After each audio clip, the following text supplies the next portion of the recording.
Todo parecía normal, otro día ordinario. Pero una llamada a la policía lo cambió todo. Un cadáver fue descubierto aproximadamente a 12 millas de distancia, tirado al pie de un terraplén cerca de la carretera. Quienquiera que hubiera dejado el cuerpo allí no había hecho ningún intento por ocultarlo. Era como si el asesino simplemente hubiera llegado en coche, arrojado el cuerpo y se hubiera ido sin pensarlo 2 veces. El examen médico reveló detalles escalofriantes sobre los últimos momentos de Rebecca. Había sufrido múltiples lesiones contundentes en la cabeza, lo que sugería un ataque brutal con un objeto pesado. Pero la causa última de la muerte fue la estrangulación. Queridos espectadores, por favor, no olviden darle me gusta, dejar un comentario bajo el video y suscribirse al canal para no perderse nuevos videos. Esto es muy importante para nosotros. En este documental, examinaremos un caso real que le sucedió a Rebecca Gould. Ella nació el 28 de abril de 1982 en el pequeño y pintoresco pueblo de Melbourne, Arkansas. Ubicado en el corazón del condado de Izard, Melbourne era el tipo de lugar donde todos se conocían. Una comunidad tranquila y unida, donde la gente se sentía segura dejando sus puertas abiertas por la noche. Rebecca creció con 3 hermanas, formando un vínculo inseparable con ellas, mientras navegaban juntas por las dificultades de la infancia. Sin embargo, su familia se conmocionó cuando sus padres se divorciaron, poco después de que naciera la hermana menor. La separación fue difícil para todas, dejando a las niñas luchando por adaptarse a los cambios repentinos en sus vidas. A pesar del costo emocional, se mantuvieron resilientes, encontrando fuerza en su hermandad. Se quedaron con su madre, aunque su padre siguió siendo una presencia en sus vidas. Aunque llevó tiempo, el divorcio finalmente las unió más. Se convirtieron en el mayor sistema de apoyo mutuo, siempre cuidándose la una a la otra, compartiendo secretos, sueños y dificultades. Las hermanas Gould eran conocidas por su relación tan unida, y no importaba cuán desafiante se volviera la vida, siempre encontraban una manera de reírse juntas. Después de terminar la escuela secundaria, Rebecca estaba decidida a continuar su educación. Se inscribió en el Northwest Arkansas Community College y se mudó a Fayetteville, una ciudad vibrante que ofrecía más oportunidades que su pequeño pueblo natal. Una de sus hermanas ya estudiaba allí, lo que facilitó la transición, y las dos se veían casi todos los días. Estar lejos de casa no siempre era fácil, pero saber que su hermana estaba cerca hacía que todo se sintiera un poco menos solitario. Rebecca y sus hermanas visitaban con frecuencia a su familia en Melbourne, haciendo el corto viaje de 25 millas siempre que podían, aunque equilibrar los estudios y el tiempo en familia a veces era un desafío. Para septiembre de 2004, Rebecca, de 22 años, estaba al borde de un cambio significativo.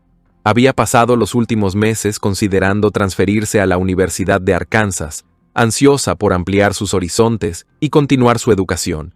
Finalmente, la oportunidad se presentó y planeó hacer el cambio. Sin embargo, antes de comenzar un nuevo capítulo en una universidad más grande, decidió completar un semestre más en su colegio comunitario actual. Era una decisión emocionante pero agridulce, ya que dejaría atrás caras y rutinas familiares. Mientras se acercaba el inicio del semestre, Rebecca y su hermana planearon regresar a casa para el fin de semana, ansiosas por pasar tiempo con su familia antes de que sus horarios se volvieran demasiado agitados de nuevo. Rebecca tenía otra razón para regresar a Melbourne. Su novio, Casey, vivía en un pueblo cercano, y ella estaba deseando verlo. Su plan era simple: disfrutar de un tiempo de calidad con su familia, visitar a Casey y luego regresar a la universidad, sintiéndose renovada y lista para el nuevo semestre. El domingo 19 de septiembre, Rebecca y su hermana condujeron a casa, emocionadas por un breve descanso de sus estudios. Pasaron el día poniéndose al día con sus seres queridos, compartiendo comidas y riendo con anécdotas. Cuando se acercaba la noche, Rebecca salió para visitar a Casey, quien estaba trabajando esa noche. Planeaba quedarse en su casa y reunirse con su hermana a la mañana siguiente para regresar juntas a la universidad. Sin embargo, cuando llegó la mañana, Rebecca no se presentó a la hora acordada. Su hermana intentó llamarla varias veces, pero cada llamada quedaba sin respuesta. Al principio, la familia no estaba demasiado preocupada.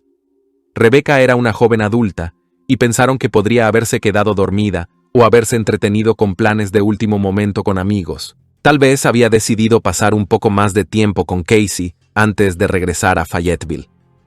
Pero a medida que las horas pasaban sin ningún signo de ella, su calma inicial se convirtió en inquietud.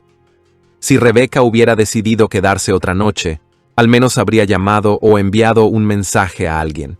El silencio era inquietante. Para el martes, la preocupación se había convertido en pánico absoluto. Rebecca no se había comunicado con nadie, ni con su hermana, ni con sus amigos, ni siquiera con su madre. Nadie la había visto ni sabía de ella en más de 24 horas. Su madre, incapaz de sacudirse la creciente sensación de temor, contactó a la policía. Las autoridades comenzaron a investigar de inmediato, reconstruyendo los últimos movimientos conocidos de Rebecca. Descubrieron que efectivamente se había quedado con Casey la noche anterior a su desaparición. Los agentes visitaron a Casey en su lugar de trabajo para interrogarlo sobre lo que había sucedido. Casey le dijo a la policía que la última vez que vio a Rebecca fue el lunes por la mañana, alrededor de las 8:30 de la mañana, cuando ella lo dejó en la cafetería donde trabajaba. Según él, Rebecca planeaba regresar a su casa, recoger sus pertenencias y luego reunirse con su hermana antes de regresar a la universidad. También mencionó que ella había prometido recogerlo del trabajo más tarde ese día, pero ella nunca apareció. Inicialmente, él asumió que se había ocupado o había cambiado de planes, pero cuando ella no apareció, pasó la noche con amigos en una fiesta, sin darse cuenta de que algo andaba mal. Al escuchar el relato de Casey, la policía solicitó permiso para registrar su casa, permiso que él concedió. Lo que encontraron dentro era profundamente inquietante. El coche de Rebecca todavía estaba aparcado afuera, una señal de alarma en sí misma. Dentro de la casa, encontraron su bolso, completo con su identificación, junto con su amado perro. Ambas cosas que ella nunca habría dejado voluntariamente atrás. Aún más preocupante, faltaba su pequeña maleta, que según Casey, ella había empacado con algo de ropa. Mientras los agentes continuaban su búsqueda, notaron algo perturbador. El colchón de la cama estaba al descubierto, y en lugar de estar plano, parecía estar colocado de manera desigual. Cuando lo levantaron, descubrieron grandes y siniestras manchas rojas que tenían un espeluznante parecido con la sangre. Mientras inspeccionaban el resto de la casa, surgieron más descubrimientos inquietantes. Se encontraron manchas de sangre en el suelo e incluso restregadas en el papel pintado. Dentro de la lavadora, los agentes encontraron ropa de cama empapada en sangre. Se encontraron varias botellas de lejía cerca, lo que indicaba que alguien había intentado apresuradamente limpiar la evidencia. Las implicaciones eran horribles. Cada pista apuntaba a la peor conclusión posible. Algo terrible le había sucedido a Rebecca dentro de esa casa, y quizás ya no estaba con vida. La ausencia de su cuerpo solo profundizaba el misterio.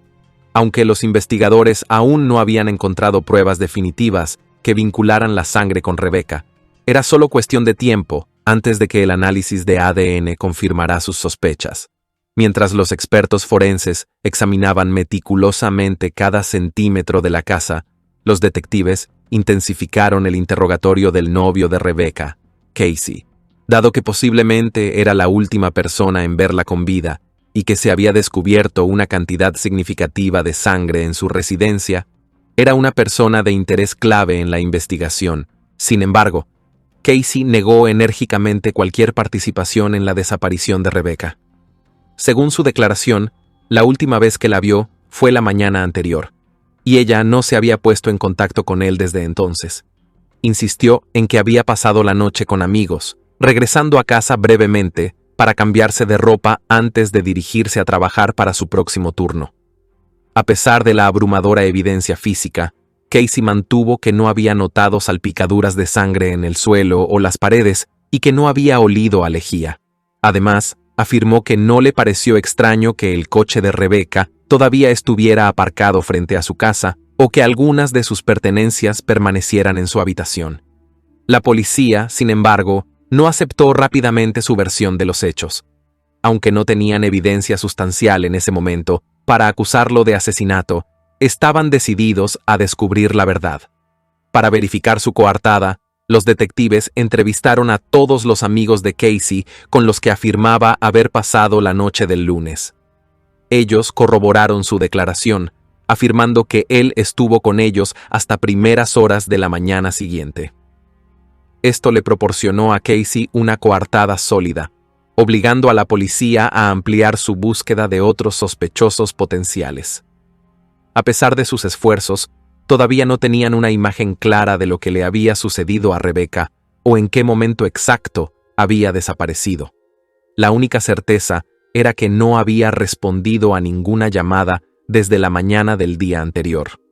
Durante un interrogatorio posterior, Casey sugirió que los investigadores deberían indagar sobre el exnovio de Rebecca, un hombre llamado Justin.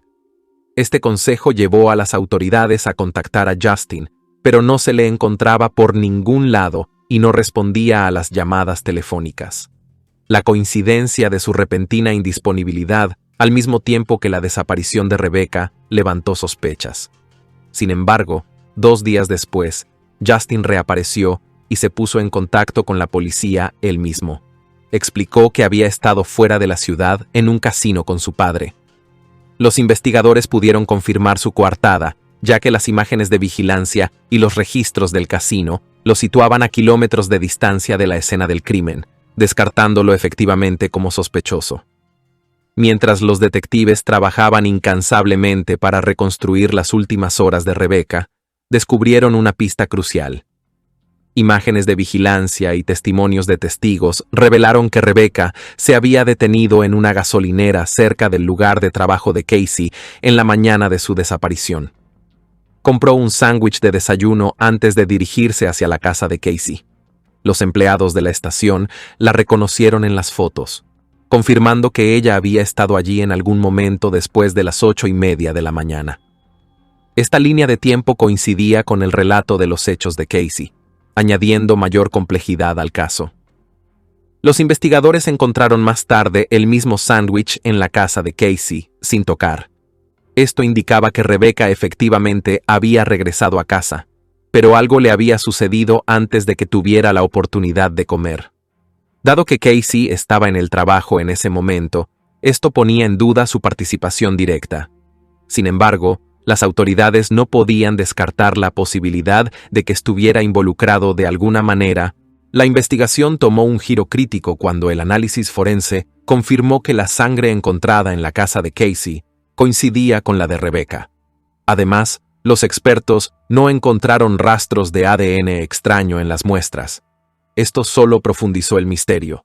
Si Casey no estaba presente cuando la atacaron, entonces, ¿quién fue? Los detectives ampliaron su indagatoria, interrogando a todos los amigos y familiares de Rebecca.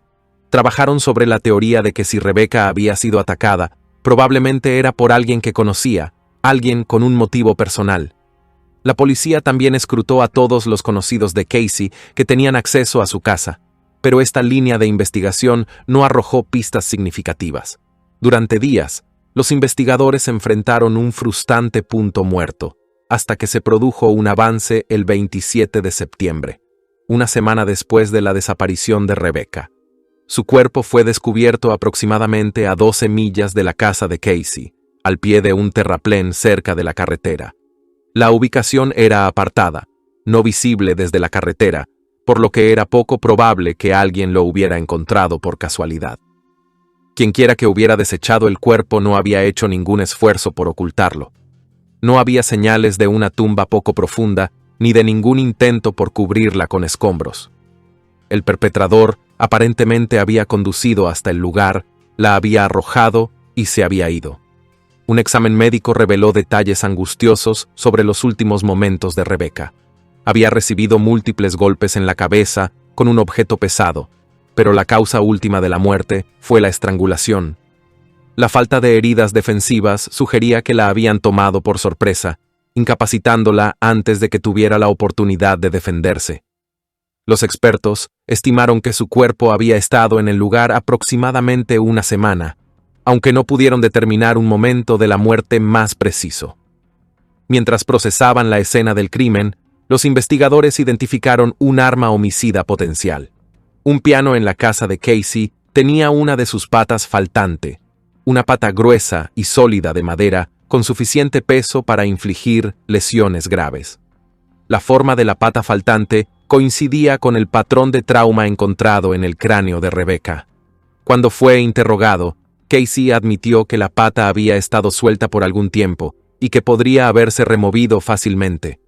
Sin embargo, la policía no logró localizar la pata de piano faltante, a pesar de una búsqueda exhaustiva en la casa de Casey, el área circundante e incluso el lugar donde se descubrió el cuerpo de Rebecca. La ausencia total de esta potencial arma homicida solo profundizó el misterio.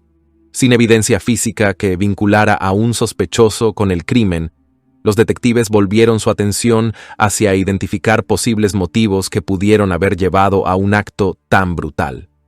Una de las primeras teorías que los detectives descartaron fue un robo que salió mal. No se había robado nada de la casa. El bolso de Rebecca, su identificación e incluso sus pertenencias personales todavía estaban allí.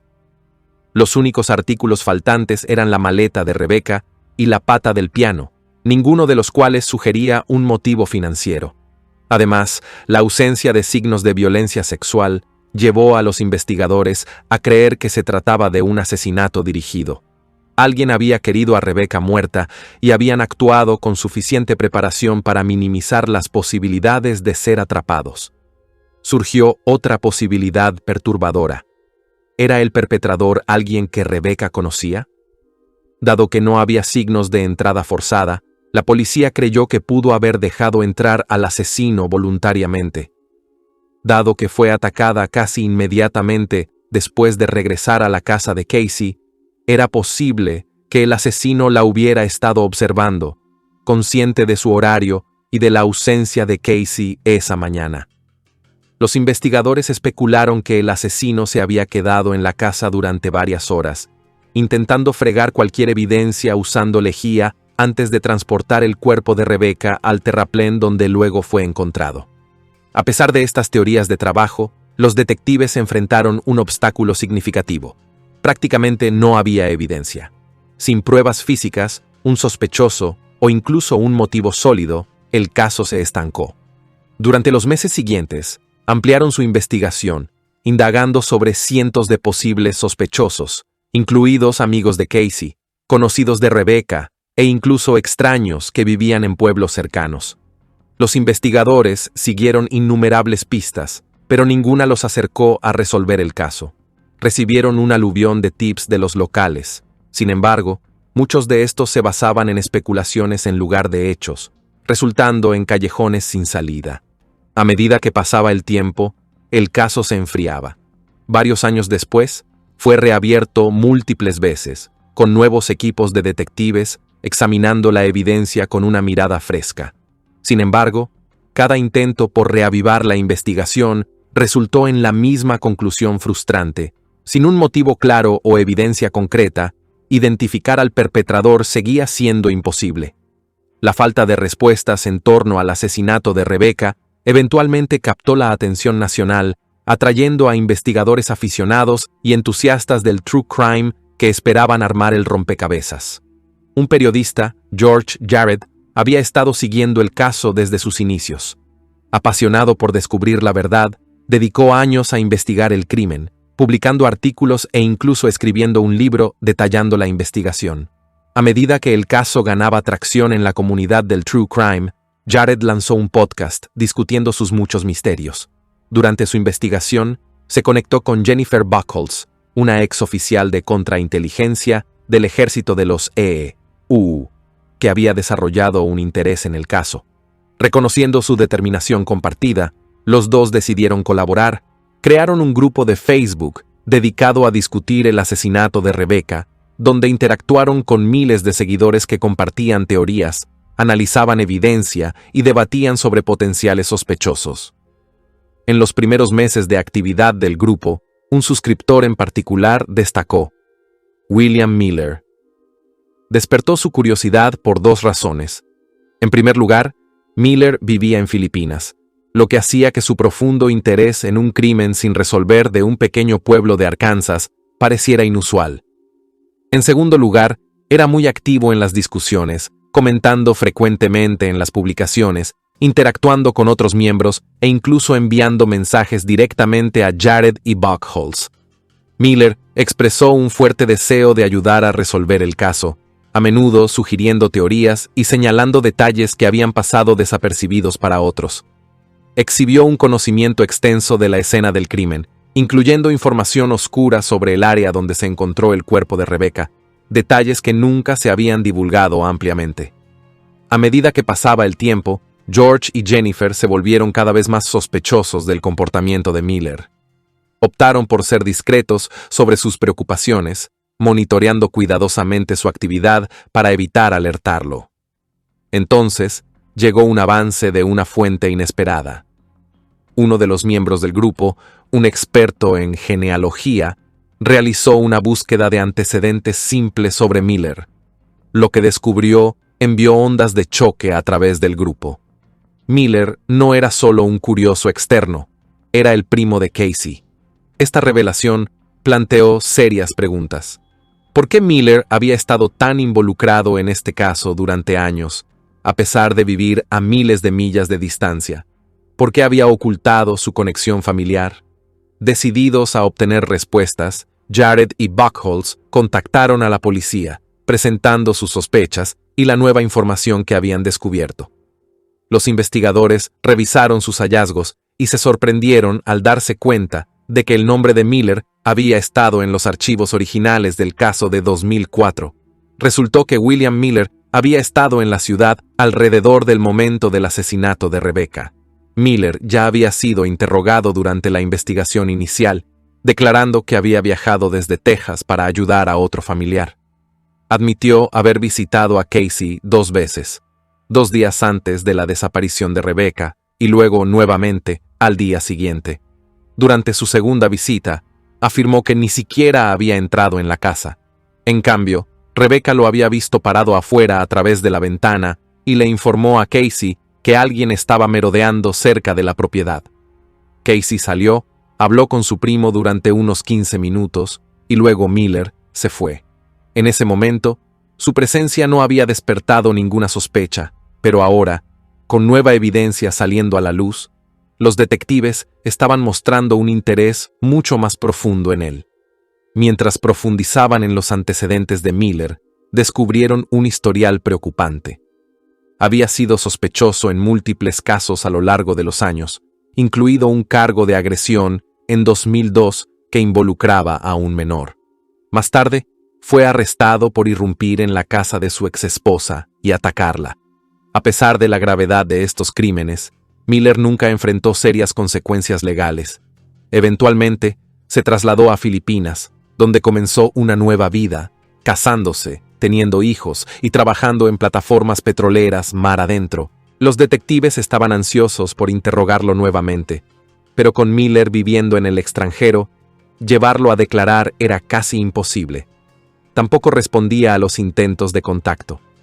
La policía no tuvo más remedio que esperar a que regresara a los Estados Unidos.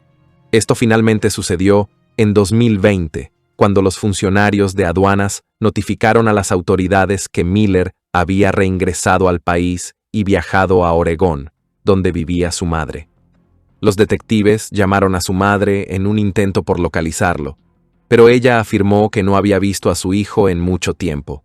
Sin embargo, los detectives sabían que estaba mintiendo. Miller estaba en la ciudad y necesitaban actuar rápido. Al darse cuenta de que no tenían evidencia directa que lo vinculara con el crimen, la policía formuló una estrategia. Si Miller estaba efectivamente involucrado en el asesinato de Rebecca, necesitaban encontrar una manera de extraer una confesión. El detective Mike McNeil, quien dirigía la investigación, tomó un enfoque calculado. En lugar de confrontar inmediatamente a Miller con acusaciones, le explicó casualmente que estaban realizando entrevistas de seguimiento con todos los involucrados en el caso. Miller, mostrándose cooperativo, Accedió a hablar e insistió en que no tenía nada que ocultar. Entonces, McNeil sugirió algo inesperado. Le preguntó a Miller si estaría dispuesto a tomar una prueba de polígrafo. Sorprendentemente, Miller aceptó. Luego viajó de regreso a Arkansas para lo que él pensó que sería un seguimiento de rutina. Al llegar, el detective McNeil simuló llamar al jefe de policía local, preguntando si por casualidad un especialista en polígrafos estaba disponible. Miller, sin saber que esto era parte de una estrategia, inmediatamente se puso visiblemente nervioso e intentó dirigir la conversación hacia otro tema.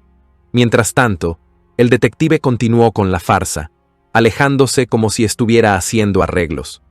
Unos momentos después, regresó e informó a Miller que, por pura suerte, un experto en polígrafos podría llegar en solo 30 minutos. En realidad, el especialista ya estaba esperando en la habitación contigua. Aunque los polígrafos siguen siendo un tema de intenso debate y son ampliamente considerados poco fiables, y sus resultados se consideran inadmisibles en los tribunales, a los detectives realmente no les interesaba la prueba en sí. Su verdadero objetivo era psicológico. Querían inquietar a Miller, llevarlo a un estado de ansiedad elevada donde su compostura cuidadosamente construida pudiera comenzar a fracturarse. Al someterlo a la prueba, buscaban explotar sus nervios, hacerle cuestionar su propia capacidad para mantener sus secretos enterrados. Miller, visiblemente incómodo, vaciló antes de preguntar con reticencia si los resultados del polígrafo podían usarse como evidencia concreta en su contra en la corte. El detective McNeil, sintiendo la oportunidad, respondió de manera ambigua, elaborando sus palabras cuidadosamente para mantener un aire de autoridad sin mentir descaradamente. En algunos casos, pueden serlo, dijo, evitando deliberadamente mencionar lo infrecuentes o insignificantes que eran tales casos. Su evasividad tuvo el efecto deseado. La aprensión de Miller se profundizó. Aunque la incertidumbre lo invadió, finalmente consintió en tomar la prueba, sin poder encontrar una manera de negarse, sin levantar más sospechas.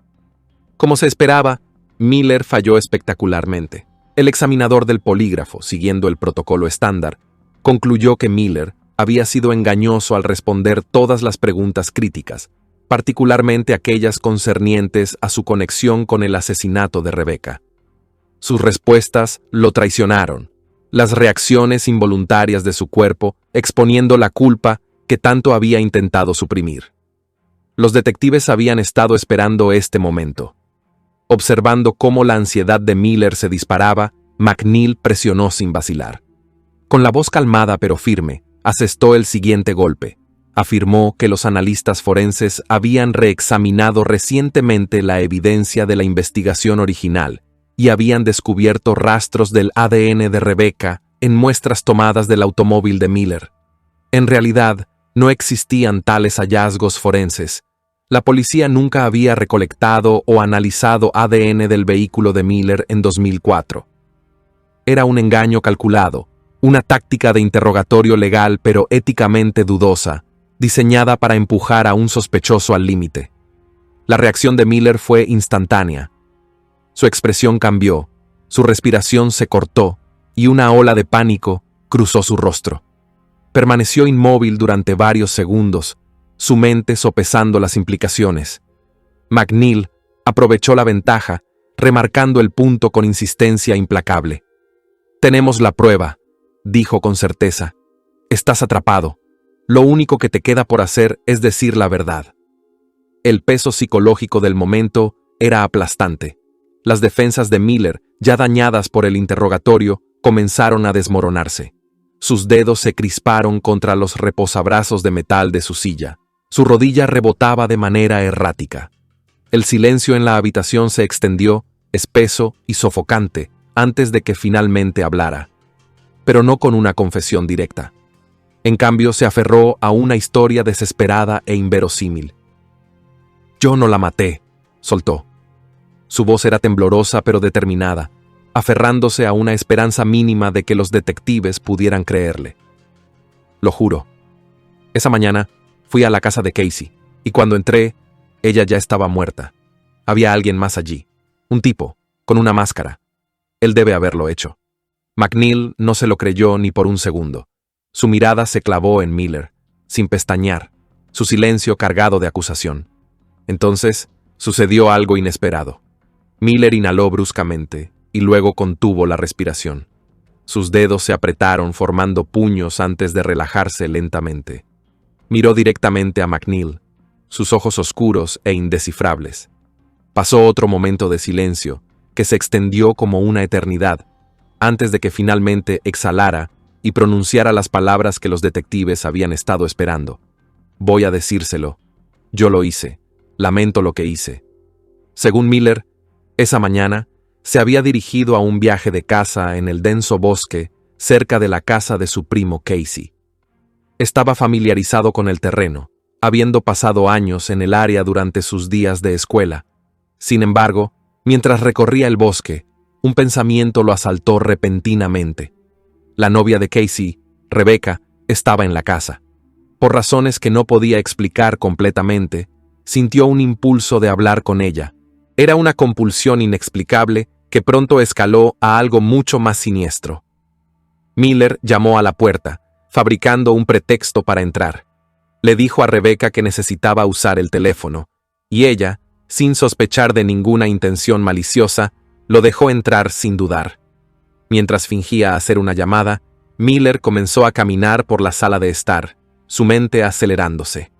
Mientras tanto, Rebecca había vuelto al dormitorio, inconsciente de los pensamientos violentos que bullían bajo la superficie de la aparente calma de Miller. Más tarde afirmó que de repente fue abrumado por una rabia violenta e incontrolable. Un impulso oscuro se apoderó de él, una necesidad irreprimible de matar. Al ver una pata de piano cerca, la agarró sin pensarlo 2 veces y se dirigió hacia el dormitorio. Rebecca estaba acostada en la cama, ajena al peligro inminente. En un instante, él blandió el pesado objeto de madera contra su cabeza, golpeándola múltiples veces con fuerza brutal. Cuando ella dejó de moverse, Miller, en un acto final de crueldad calculada, envolvió sus manos alrededor de su garganta y la estranguló hasta que estuvo seguro de que estaba muerta. Una vez que el atroz acto estuvo completo, Miller no perdió el tiempo. Envolvió el cuerpo sin vida de Rebecca en una sábana, la llevó afuera y la colocó en la parte trasera de su camioneta. Decidido a borrar cualquier evidencia del crimen, registró la casa, fregando frenéticamente el piso, las paredes y la ropa de cama con lejía en un intento de eliminar las manchas de sangre. Después de limpiar todo lo que pudo, Miller condujo hasta la carretera y encontró un terraplén apartado. Bajo la cubierta de la oscuridad, desechó el cuerpo, dejándolo para que se descompusiera bajo los árboles, oculto de los motoristas que pasaban. Después de su confesión, el detective presionó a Miller para que diera un motivo. ¿Qué pudo haberlo llevado a cometer un asesinato tan sin sentido? La respuesta de Miller fue escalofriante. Afirmó que simplemente había sentido un impulso abrumador de matar a Rebecca, sin razón lógica ni provocación alguna. Insistió en que no pudo controlarse, que el impulso lo consumió por completo. Sin embargo, al finalizar el interrogatorio, expresó remordimiento, afirmando que había vivido con culpa durante años y que ahora tenía que asumir la responsabilidad de sus actos. Miller fue arrestado inmediatamente y extraditado a Arkansas, donde el caso iba a ser procesado. Pero, en un giro inesperado, una vez que llegó, retractó abruptamente de su confesión y afirmó que era inocente. Esta repentina reversión amenazó con desbaratar todo el caso, ya que por ley, una confesión necesitaba ser hecha frente a un juez, particularmente en situaciones donde no había evidencia física que vinculara al sospechoso con el crimen. Complicando aún más las cosas, hubo un error procedural durante el arresto de Miller. El oficial responsable de leerle sus derechos había sido interrumpido por las preguntas de Miller, resultando en que la advertencia de Miranda quedara incompleta. Este tecnicismo podría haber hecho su confesión inadmisible en la corte, potencialmente liberándolo. Sin embargo, el juez falló que la confesión grabada aún sería considerada válida. La oportunidad de Miller de cometer el crimen, su conocimiento íntimo del horario de trabajo de Casey y su relato detallado que coincidía perfectamente con la escena del crimen, fueron considerados evidencia suficiente para proceder. También vale la pena señalar que Miller tuvo una ruta fácil para escapar de la justicia. Cuando la policía lo contactó por primera vez en Oregón para interrogarlo, él pudo haberse negado a cooperar y simplemente salir de la estación. Dado que no había evidencia concreta en su contra, fácilmente pudo haber tomado un vuelo de regreso a Filipinas, evitando permanentemente la extradición. Sin pruebas tangibles, las autoridades no habrían tenido medios legales para traerlo de vuelta, y el caso se habría quedado sin resolver para siempre. Pero el detective McNeil tenía una fuerte sospecha de que Miller tenía un deseo subyacente de confesar. Su participación obsesiva en el grupo en línea de True Crime, donde frecuentemente comentaba e interactuaba con los investigadores, sugería fuertemente que quería ser notado. Si Miller realmente hubiera querido mantener su participación oculta, el curso de acción lógico habría sido permanecer en silencio y evitar llamar la atención. En cambio, se había insertado activamente en las discusiones sobre el caso, un comportamiento observado a menudo en individuos que subconscientemente quieren que sus crímenes sean descubiertos.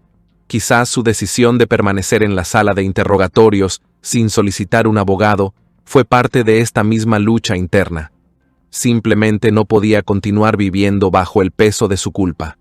Eventualmente, a pesar de su breve intento de retractarse de su confesión, Miller cambió de opinión una vez más.